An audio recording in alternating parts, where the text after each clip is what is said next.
تجھ پر بھی حسین کا سلام ہو۔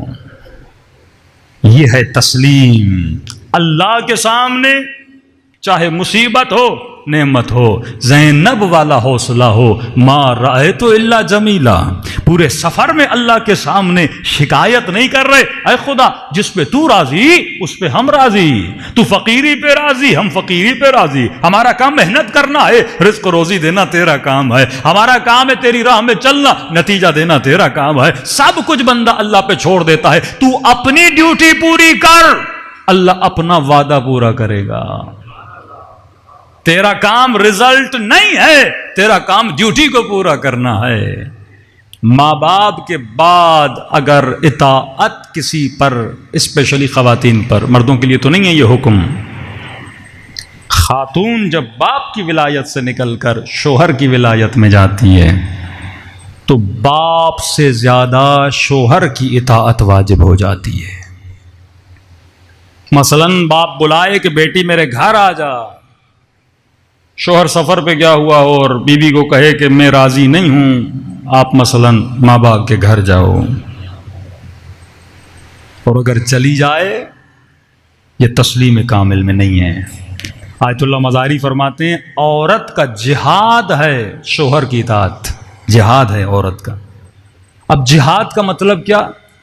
جب آپ جہاد پہ جاتے ہو آپ کو تیر لگتے ہیں، جب آپ جہاد پہ جاتے ہو آپ کو گولیاں لگتی ہیں، جب آپ جہاد پہ جاتے ہو آپ کا بدن زخمی ہوتا ہے۔ اب یہ تو نہیں ہو سکتا کسی خاتون کی شادی ہو جائے سب کو متقی شوہر ملے، تو نعمت خدا ہے کسی کو با اخلاق شوہر ملے، کبھی کبھی بد اخلاق مرد بھی مل جاتے ہیں، کہ یہ تیرا جہاد ہے، اس کی بد اخلاقی بد دہنی پر بندہ کیا کرے؟ صبر کرے۔ اسی طرح مرد کے لیے بھی یہ جہاد ہے کہ اپنی بیوی کی بد اخلاقی پہ صبر کرے۔ آیت اللہ العظمہ قاضی جو آغا بہجت کے استاد تھے، آغا بہجت کے استاد، آغا طباطبائی، آغا کشمیری، یہ بڑے بڑے عرفاء ان کے شاگرد ہیں، یہ واحد عالم ہیں جن کے سب سے زیادہ عرفاء شاگرد ہیں۔ وادی السلام میں ان کی قبر ہے، جب بھی عراق جائیں ان کی قبر پہ ضرور فاتحہ پڑھا کریں۔ ان کی جو بیوی تھی بڑی بد اخلاق تھی، مشہور تھا، نجف میں مشہور تھا، لوگ کہتے تھے آغا قاضی بیوی کو طلاق دیں، کہتا میں اس طرح نہیں سوچتا جس طرح تو سوچتا ہے، میری سوچ وہی ہے جو علی نے مجھے سکھایا ہے۔ کہ کیا مطلب؟ کہ ایمان صبر اور شکر کا نام ہے۔ اگر شوہر خوش اخلاق ہے شکر کرو گے ایمان کا آدھا حصہ، اگر بیوی خوش اخلاق ہے شکر کرو گے ایمان کا آدھا حصہ، اگر شوہر بد اخلاق ہے صبر کرو گے ایمان کا آدھا حصہ، اگر شوہر بد اخلاق ہے صبر کرے گی ایمان کا آدھا حصہ۔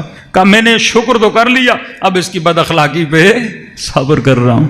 اور ایک دن کہتے ہیں آغا قاضی جیسے گھر میں گئے، ایک مرتبہ بیوی نے برا بھلا بولا، اس کے بعد ان کی سانس بھی، مطلب ظاہر ہے وہ بیوی اور سانس کا اخلاق ایک جیسا تھا، اور اس کی بیچاری سانس جو تھی اس نے بھی اس کو برا بھلا بول دیا۔ آغا قاضی اپنے حوالات میں لکھتے ہیں مجھے اس دن اتنی تکلیف ہوئی کہ گھر میں مہمان بھی آئے ہوئے تھے، ان کے سامنے انہوں نے میری بے احترامی کی، میں نے کچھ بھی نہیں بولا۔ کہتا میں گھر سے باہر نکلا، وادی السلام کی طرف چلا، اس وقت خدا نے مجھے، یہ ایک مقام عرفانی ہے، اللہ نے مجھے اپنی روح دکھائی، اسے تجرد روح کہتے ہیں، اعلیٰ ترین مقام ہے۔ جب عبادت کریں گے تو آپ اپنی روح کو دیکھ پائیں گے کہ جب میں اس چیز پہ میں نے صبر کیا تو خدا نے مجھے میرے جسم سے کیا کر دیا؟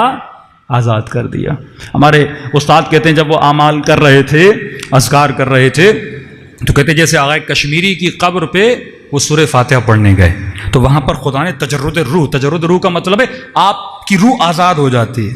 تو کہہ رہے ہیں میں قبر آغا کشمیری پہ کھڑا تھا تو میں نے اچانک محسوس کیا کہ میں اوپر چلا گیا ہوں، اور میں اپنے جسم کو زمین پہ کھڑا ہوا دیکھ رہا تھا۔ جسے تجرد روح کہتے ہیں، یہ بھی ایک لذت ہوتی ہے، روح بندے کی آزاد ہو جاتی ہے جب بندہ اللہ کی اتنی اطاعت کرتا ہے۔ تو زندگی صرف مزے مزے کا نام نہیں ہے، کہیں پہ شوہر اخلاق والا ہوگا، کہیں پہ بیوی اخلاق والی ہوگی، دونوں پہ انسان کو کیا کرنا ہے؟ یا شکر کرنا ہے، صبر کرنا ہے۔ باقی جو حقوق خدا نے بتائیں وہ تو الہی حقوق ہیں۔